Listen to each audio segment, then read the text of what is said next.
你有没有想过这样一件事？如果有一天你离开城市，离开稳定的工作、关系、身份，走进一片什么都没有的荒漠，你还剩下些什么？欢迎来到轻声慢读。今天我们要聊的这本书是很多女孩子床头永远的梦，也是关于自由与勇敢最温柔的注脚。它就是三毛的《撒哈拉的故事》。今年也是这本书出版的50周年，所以我想和你一起来重读这本书。那提到三毛，你脑海中浮现的画面是什么呢？是那头蓬松的长卷发，还是那双藏着万水千山的眼睛？在那个还没有互联网、信息尚且闭塞的年代，三毛像一个穿着波西米亚长裙的精灵，突然闯进了人们的视野。他用一种近乎天真的笔触告诉我们，原来生活可以不仅仅是朝九晚五，原来生命可以长在任何它想长的地方。但我还是想多说一句，可能不是那么讨喜的话。很多人羡慕三毛，其实只是羡慕他被美化之后的人生。真正的三毛并不只是浪漫，它是孤独、贫穷、混乱，甚至有点危险的。在那片沙漠里，没有随处可见的水龙头，没有便利店，没有可以随时撤退的舒适圈，有的只是无尽的风沙，还有那种能把人吞噬的寂静。但这就是三毛，他选择了那样活。三毛本名陈平，生于重庆，长于台北，后来去过西班牙、德国、美国。他的一生都在行走，但真正让他灵魂安顿下来的，却是那片被很多人视为生命禁区的撒哈拉大沙漠。在沙漠中的饭店这一篇里，三毛写过这样一段话，他说：我不是妇女解放运动的支持者，但是我极不愿在婚后失去独立的人格和内心的自由自在化。有一天，他对荷西说，我一定要去沙漠。而那个当时还年轻的西班牙大男孩，只是默默地收拾好行囊，先踏一步去沙漠找好了工作。这种爱，甚至不需要太多的言语。荷西知道三毛心里的那个梦，所以他选择成为那个帮他守护梦想的人。这种理解，在那个时代，甚至在现在，都是极其罕见的奢侈品。那他为什么要去呢？他在书里写过一个词，乡愁，不是旅游的好奇，也不是一时的冲动，而是一种说不清的，仿佛本来就属于那里的感觉。对大多数人来说，回家是回到熟悉的地方，但对他来说，回家是走进一片完全陌生的荒漠。当三毛第一次踏上撒哈拉的土地，现实并不是浪漫的落日与驼铃。如果你读得仔细，你会发现他笔下的阿尤恩是一个极度匮乏的小镇，那里没有家具，墙壁是漏风的，邻居可能会随时闯进你家借东西，却从不归还。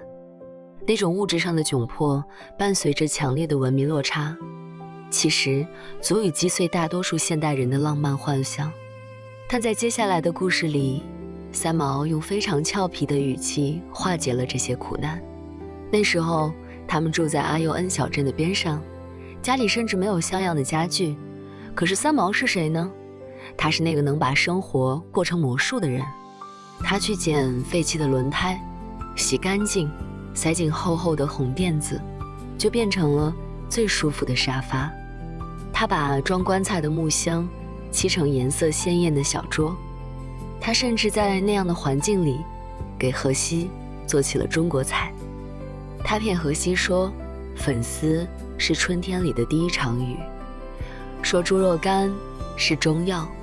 荷西就在那种纯真而幽默的氛围里，心甘情愿地被这个中国妻子套路着。每当读到这里，我总会觉得心里暖洋洋的。浪漫并不是需要昂贵的酒杯和奢华的餐厅，浪漫是一个人即便身处瓦砾，也能把每一顿饭都吃出仪式感。这是一种生命的主动权。我不允许环境定义我的贫穷，我要定义我自己的华丽。在三毛的文字里，我们还能感受到一种非常罕见的慈悲。那在白手成家里，他写他如何一点点地布置那个家，那种对物质的极简追求和对精神的极高标准，形成了一种强烈的对比。他写道，生命在这样荒僻落后而贫苦的地方，一样欣欣向荣地滋长着。这种滋长不仅仅是他的小家，还有他对周围世界的接纳。他和荷西的婚礼节能到了极致，没有洁白的婚纱，没有豪华的车队，三毛穿着麻布长裙，草编的凉鞋，头上戴了一朵不知名的野花，就那样在烈日下步行去法院结婚。而荷西送给他的结婚礼物竟然是一具他在沙漠里寻觅了很久的骆驼头骨。这在很多人眼里可能觉得荒谬，甚至是惊悚，但在三毛眼里，这是这个世界上最珍贵最厚重的情书。因为这记白骨里藏着荷西在烈日下行走数十公里的汗水，藏着他对自己全然的理解。真正的契合大概就是你送我一捧灰尘，我也能从中看出繁花的影子。但是我们也不能只看到这些甜美的部分。在三毛的描述中，撒哈拉并不是一个孤岛，那里住着一群非常特别的邻居，就是撒哈拉卫人。三毛对他们的情感是复杂的，他一方面被他们的原始单纯所吸引，另一方面又被他们的蒙昧、贪小便宜，甚至有些残忍的习俗所困扰。在大车客里，他记录了那些每天理直气壮搭他便车的人。在沙漠观浴记里，他写了沙漠里因为缺水，那些女人几年才洗一次澡，那种奇特而又有些令人窒息的味道和方式。他的文字里没有高高在上的批判，更多的是一种充满烟火气的观察。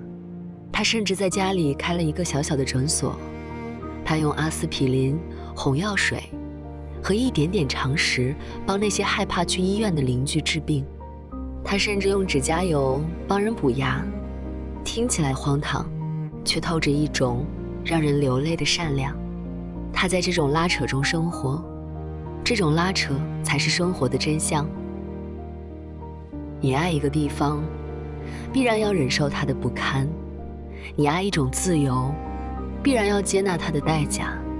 三毛写道，在这片荒凉的大地上，有一种极其神秘的引力在召唤着我。这种引力其实是生命的本能。在那样一个没有电视、没有报纸，甚至连水都要省着用的地方，人被迫脱去了所有的外壳。你不再是谁的女儿，不再是谁的职员，你只是你自己。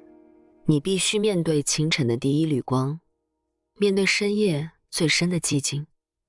这种孤独是三毛作品里最迷人的底色。